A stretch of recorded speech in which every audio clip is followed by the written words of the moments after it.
LWO1 WeatherNet. Liftoff conditions looking pretty good. ESPS is ready for launch. Ignition. Liftoff. Falcon 9 has cleared the tower.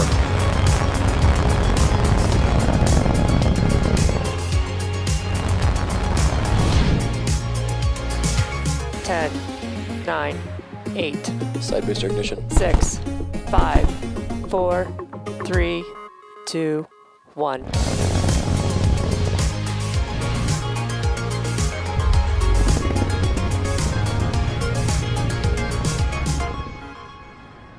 Good afternoon. It's Tuesday, June 29th, and we're here at SpaceX's headquarters in Hawthorne, California.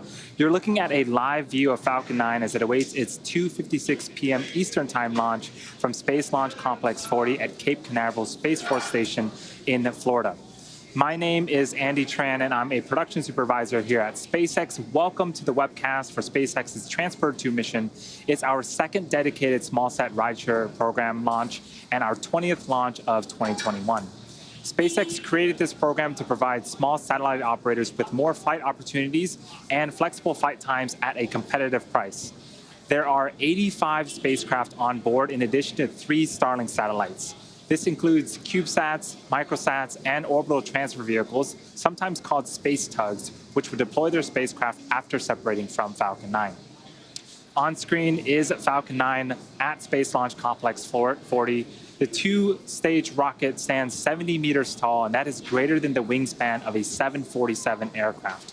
We prep Falcon 9 for launch in our hangar at the base of the pad, and then upon completing final checkouts, Falcon 9 rolls out to the pad and goes vertical. Today's mission is the 8th flight for this particular booster. It debuted about a year ago on the GPS-3 Space Vehicle number 3 mission, and it also supported the Turksat 5A mission as well as 5 Starlink missions. You can tell by the re-entry soot on the bottom of the vehicle that this booster has flown before. The bottom 2/3 of the vehicle is the first stage. Its objective is to accelerate the vehicle through the Earth's atmosphere to space and then separate from the rest of the rocket. From there, it will make its way back to Earth and target a landing back on land this afternoon on Landing Zone 1, which is the pad that you see on screen right now. And if you are an Eastern Florida resident, you might even be able to see Falcon 9 over the ocean and hear one or more sonic booms as Falcon 9 makes its way back to the landing zone. On top of the first stage is the black carbon fiber inner stage. It connects the 2 stages and houses the pneumatic pushers that allow the first and second stage to separate during flight. Then on top of the inner stage is the Falcon 9 second stage, which takes the payload to its eventual destination in orbit. After the first stage separates about 2.5 minutes into flight, the second stage will then carry the 88 spacecraft to orbit. In order to get to the intended orbit today, we'll need to light our second stage twice before deploying all of our payloads. And similar to the first transporter mission, we'll be flying a fuel dome payload tray, which is essentially a small platform mounted on the back end of the second stage fuel dome that will release a handful of spacecraft today. This is worth mentioning as we expect this tray to obstruct one of 2 MVAC views during flight. And at the very top of the rocket, the satellites are safely enclosed inside of the 17-foot diameter payload fairing. That is what we're seeing on screen right now. This protects the payload from aerothermal loads, heating, and contamination during ascent. Once we reach the vacuum of space, we will jettison the fairing as the second stage continues its journey to orbit. For today's mission, our fairing is making its 3rd flight, and we will be attempting to recover the fairing halves from the water following landing on our chartered recovery vessel, HOS Briarwood. And lastly, the large truss structure next to Falcon 9 is called the Transporter Erector, also known as the TE. Its job is to roll Falcon 9 out to the launch pad, raise it to a vertical launch position, and also route power, fluids, and communication to the rocket and satellite. At around T-minus 4.5 minutes, it will begin to retract away from the rocket, providing clearance for Falcon 9 to lift off. The chief engineer held a technical poll at the T-minus 1 hour mark, and the launch director held a propellant load and launch go-no-go poll at T-minus 38 minutes. Since the T-minus 35-minute mark, Falcon 9 has been loading propellants, and the vehicle is a bipropellant vehicle, which means that it uses 2 types of propellants. For fuel, a refined form of kerosene called RP1, and for its oxidizer, super chilled liquid oxygen, also known as LOX. Currently, RP1 is fully loaded on the second stage and nearly fully loaded on the first stage. Liquid oxygen loading is currently underway for both of our stages. Helium load began before the webcast went live as well, and will continue to top off until about a minute and a half before launch. We use helium to pressurize the tanks as the propellant is pulled out by the engine pumps during ascent.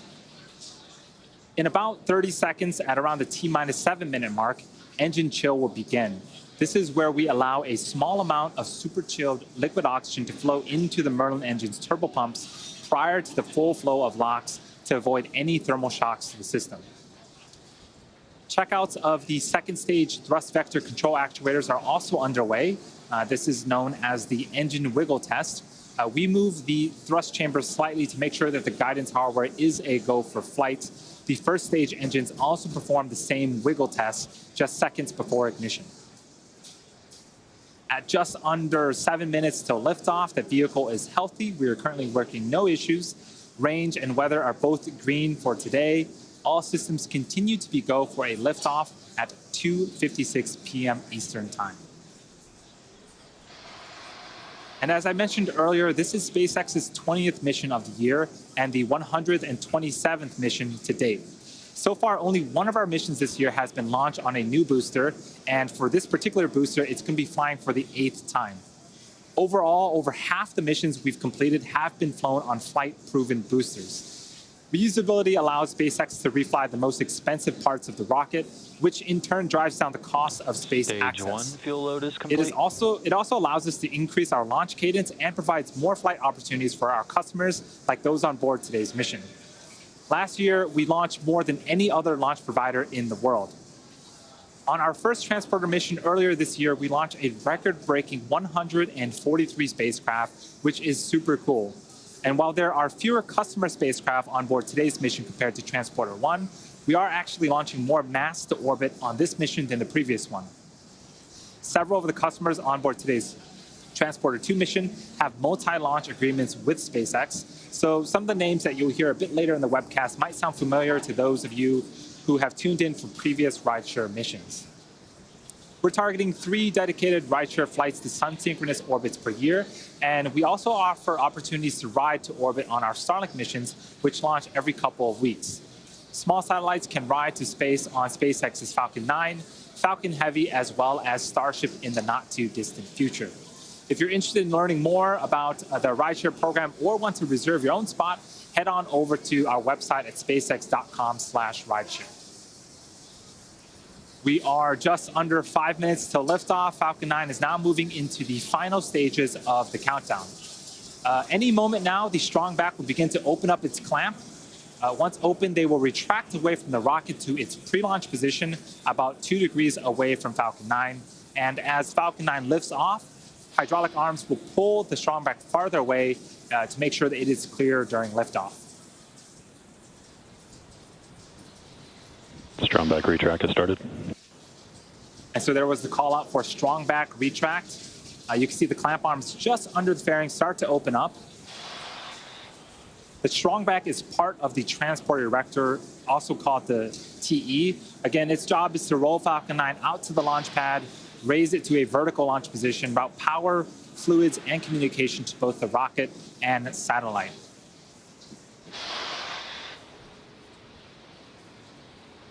And you can start to hear some of the hissing and popping, and that is pressure venting from the rocket and the plumbing in the transporter erector.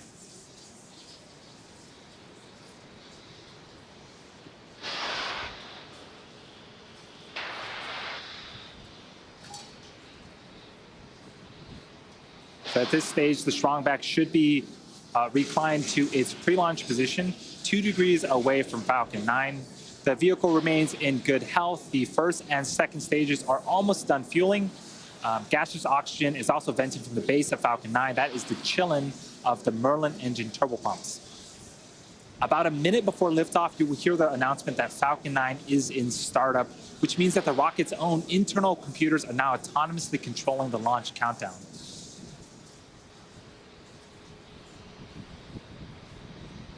And just to check, quick in on weather, we're still green. The range is standing by to support today's mission. As a reminder, if we don't launch today, we do have a backup opportunity tomorrow at the same time.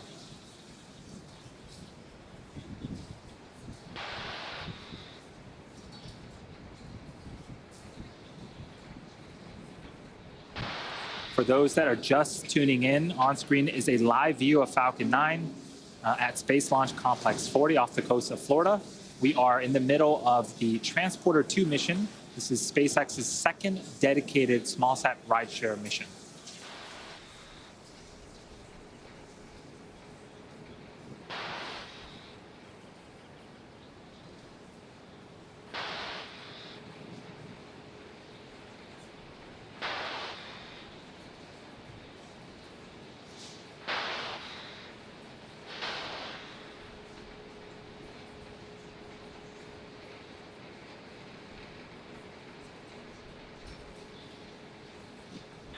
Stage 2 LOX load complete.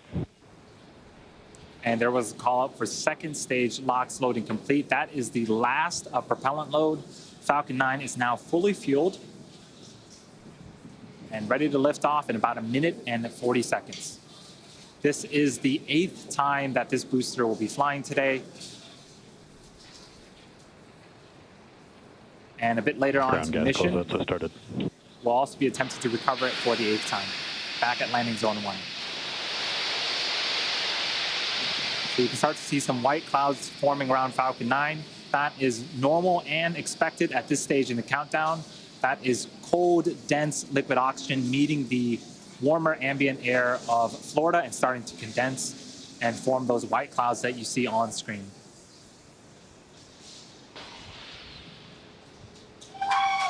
Flight computers in startup. So we have some excitement here in Hawthorne, but Falcon 9 is no good. We'll hold at 30 seconds of range. Status has not changed. Falcon 9 is in startup, and this means that the first and second stages are beginning to pressurize for launch.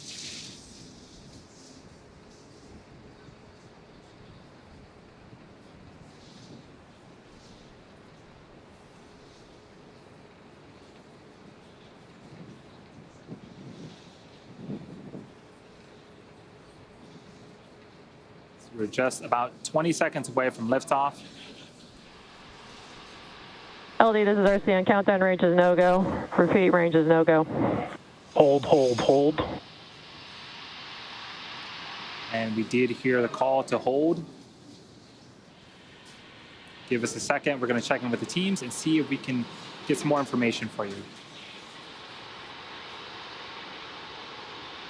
The countdown hold due to a failed range.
So we did have a hold. Looks like the range was a no-go. There might have been an airplane in the area.